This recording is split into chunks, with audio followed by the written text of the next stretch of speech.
Sarah. Well, that's how it is. I finally understand.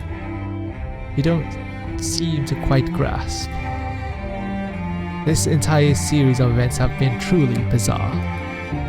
What Sarah is exactly, yes. What? Indeed. However, I absolutely do not want to see her dismantled. Something inside me tells me so. Tomorrow, a dismantlement will be decided upon. I must come up with a way to protect her from that after our meeting. Is that even possible?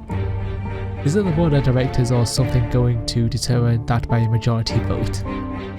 If Rudo for some reason changes his mind, then I'm sure the direction of the entire meeting will change as well. There are many members who don't really have an opinion and will simply go along with whatever he decides. Albus. Yes. Please, let me meet with Rudo. I was actually thinking the same thing. But I'm sure you already know that, right? Correct. Albus's suggestion. We perform a mind dive on Sarah. If we did that, then we could find out Sarah's real identity. However, when it comes to Selphine's desire to perform the mind dive, it's alright, Ritona. I'm sure he'll understand. Selphine had her own plan, which she had only kept to herself. Even I was unaware of what she had in mind. With only a lingering trace of doubt, we head over to Lab 9, where Rudo was. That was a quick chapter, that one. So on to chapter 7. So this is a laboratory. I thought it was rather unsettling when we spotted it as we roamed around town. But it seems science doesn't mesh well with me. They cause me too much discomfort. Let's head inside. Who are you? Rudo. Albus, I believe we have a strict policy on not allowing any outsiders into the lab, do we not? Isn't exactly the time for that. I have something important I need to discuss with you. Can it not wait until tomorrow? I am in the middle of putting together a presentation and report regarding Sarah's dismantlement. That's exactly what I'm trying to talk about with you. I want you to reconsider this matter. Huh. How desperate are you to cling to that thing? Isn't it about time to let it go, Albus? Regardless of what you do, the opinion of the board of directors is not going to change. Don't you have more important things to do? I didn't come here to change the opinion of any member of the board. I'm here to change yours. What? We want you to cease Sarah's dismantlement. And here I was expecting you to say something else entirely. Rudo, these two people are mana crafters. This girl Selphine used a craft that allows people's consciousnesses to that's a real just long word, that one. Allows people's consciousnesses to communicate directly. That craft gave her the ability to let people share memories directly with each other. Ho ho. Do you understand what this means, Rudo? With this, we can see into Sarah's memories and find out who she truly is. Don't you see? The question of Sarah's identity can finally be resolved, or just be solved. I don't see, Albus. Let's just say, hypothetically, that Cid has managed to use Rune as a model and implanted her into Sarah. What purpose would it serve? For all we know, she may have inherited Rune's memories. How Cid accomplished it, I don't know, but it's no exaggeration to say that she may be Rune herself. Enough with the sorry excuses. And what would lead you to that conclusion in the first place? Regardless of the circumstances, there's no changing the fact that Sarah is a machine. It is nothing more than a prototype of a sister, an automaton whose development consumed vast amounts of Whitehead's Enterprise's own finances. The fact is that Sarah is an object. But still, if I may, Selphine had been quite had been quite quiet the entire time, but she suddenly speaks out. Whether or not she is a machine has nothing to do with this. Eh? The issue at hand is whether or not she is Sarah or Rude. Albus, Rudo, both of you have forgotten something crucial here. Something crucial? Yes. Which is what exactly? For starters, I'd like to propose my conclusion that she is Rune. How did you come to that conclusion? Simply based on what Cid had felt, there is no other possible conclusion. There is no way that outsiders like you could have known what my father was thinking. But I do. Through our dive with Albus, we were to see Cid's way of life, his entire existence. Cid did not just shut himself in the lab, losing his sanity to desperation. I'm sure he did so to research a way to give your little sister, Rudo, a second chance at life. Would it be your sister, Rune, a second chance of life, maybe? He created a heart for her missing emotions. For his own daughter, that so-called Hellspawn, he used the path down. Path down? I see. If there was a scientific equivalent to the path down, then that possibility would be very likely. Transferring Rune's memory, that's exactly what the path down is. How did I not notice this sooner? Or before? Who knows? Maybe because we're just taking a backseat here, just letting Selphine go with this, control the situation. Anyway, and if he has emotions, then this entire issue is not even something we should be discussing, regardless of whether she is Rune or Sarah. With dignity beaming from her eyes, Selphine speaks to us in a clear voice. It is wrong to deprive her of her will, as a being in possession of a mind, heart and spirit. Being a human or machine has no bearing on the matter. I'm sure I will remember this moment a long time from now.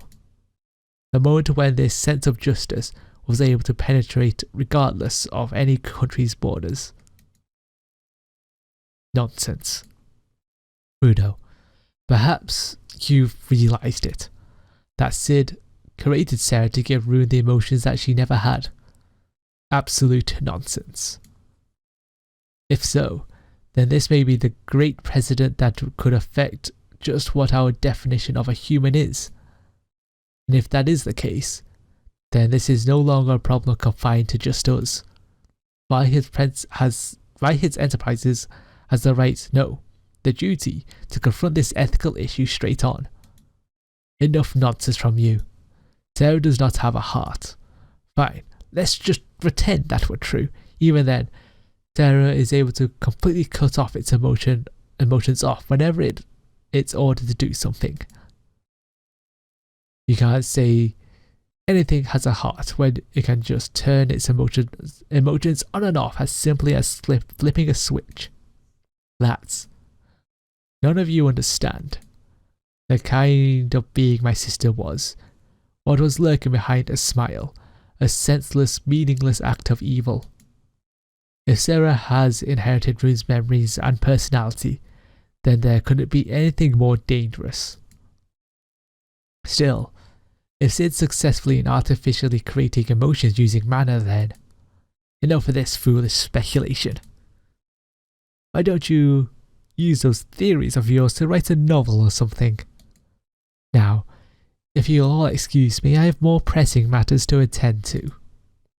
Rudo. Confound it all, Rudo, we're not done here. Rudo. If Rune was reborn with emotions, with a heart, then would you be able to accept her as your own little sister? It has already come to a point where there is no clear-cut wrong or right answer. However, as someone who stands above everyone else, you have the right to make that decision. As if you know anything.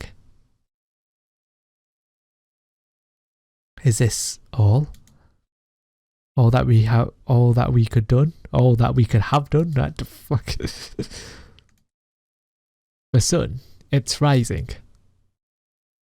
It's a new day. Huh. Don't make that face, Cid. Your face is so much more wonderful. Your smile is so much more wonderful. You expect me to smile like this? Heck, how could you smile at a time like this? Who knows? I'm not sure either. I'm sure it's because I've just run out of tears to shed. Eline, I'm so sorry. Really. I've always been so caught up with work that not once did I ever do anything for the family. What brought this on, all of a sudden? If only I'd been there for Rudo and Rune. If only I'd spent more time with them, then all this would have never happened. Ditching my family for my work. I'm just like my damn dad. Don't say that, Cid. It's not like you regret the things you've done. I don't want to see you all weak like this. I just don't know what the hell I'm supposed to do anymore. Damn it. Tell me, Cid, Rune's issues, were they some kind of sickness? I have always thought to myself, if that girl had a heart, would she have lived a more normal life? I can't say for sure. Maybe that was her real honest-to-good personality. And even if we managed to cure that flaw of Rune's, who knows what changed inside of her? I see. Like, does not having emotions really turn someone into that much of a mess? Does that mean we are born selfish and arrogant and messed up, and emotions are just a way to stop us, to keep us all in check? Heck if I know. You're right. Hey Cid, could you tell me something? Do you hate Rune? Dunno. Hate ain't the right word for it. It's just I feel so helpless and miserable. Well, if he asked me if I hated her or not, then I guess I might have. If it weren't for Rune, then our family would still be whole, or so I think. But that's the thought I can't really hold on to for long. I'm just left with nothing but feeling miserable, that's all. And what about you? At first, I really didn't feel anything. I was just in a daze. It was like my entire world was engulfed in a mist, and I lost sensation in my entire body. I had no words, no feelings, no thoughts. I could barely consider myself conscious. Nothingness. That was it. But as some time passed, I felt like I was attacked by a deep nausea, like I was going to throw up, while I had a piercing headache. It made me question why I was still here at all. It made me hate the fact I was even alive. I wanted to die. Just living was painful, so painful. I'm sure I just didn't know what to think. But do you know what? It's strange. Even after all that pain and hardship and suffering that Rune made me go through, the more I thought about it, the more I realised I couldn't just come to hate Rune. I just wanted to talk with her one last time. To ask her what thoughts she had as she lived. To know what was going through her mind when she put an end to that short life of hers. And to simply ask her for her forgiveness for not trying to understand her. I'm so sorry, Rune. Sorry that you had someone like me for your mother. But what the heck? Why are you apologising like this? You didn't do a single thing wrong. Don't lie for me anymore, Cid. Everything you've done was always for the kids. You're a damn fine mother. No, the only one I've been thinking of was myself. After the Growlers incident, Rude finally settled down. I thought to myself that everything would go well. I could finally have a normal family life. That is what I thought. But I think I already realized it. That something was just slightly off. It was ever so subtle that discomfort would go away in a blink of an eye. But if I ever once put that feeling into words, if I even once admitted that feeling, then our days of peace and quiet would just all shatter and fall apart. That's what I thought. I was so scared, which is why I subconsciously pretended to not notice. I was simply chasing after an illusion, nothing more. A stupid illusion of a perfect ideal family. In the end, the only person who I was thinking about was myself. It's all in the past, Eline. You can only say that because it's all already happened. You lived your entire life for your family's happiness. I won't believe you for a second that if you said you were only ever thinking about yourself. But the MRI results were right there. And more importantly, even Rudo told me about her. Rune's behaving strangely, he told me. And how did I respond? Be nicer to her. I spoke as if it wasn't even my problem, and didn't even listen to the word of what Rudo said. I was taking advantage of Rudo's kindness. So this is what Rudo's remembering right now, I guess. He's got his act together. I can just leave it all to him, I thought. Because of how strong Rudo was, I left him to deal with Rune. All of his worries, he just bottled up inside himself. Even though I'm sure it was painful for him. He did all that for my sake. Eline, I don't even know what to think. Please, don't leave Rudo alone, Cid. Yeah, I promise you. Take care of yourself and ease up on that research of yours. Because once you're gone, Rudo will really will be all alone. Rudo will never be alone, I promise you that.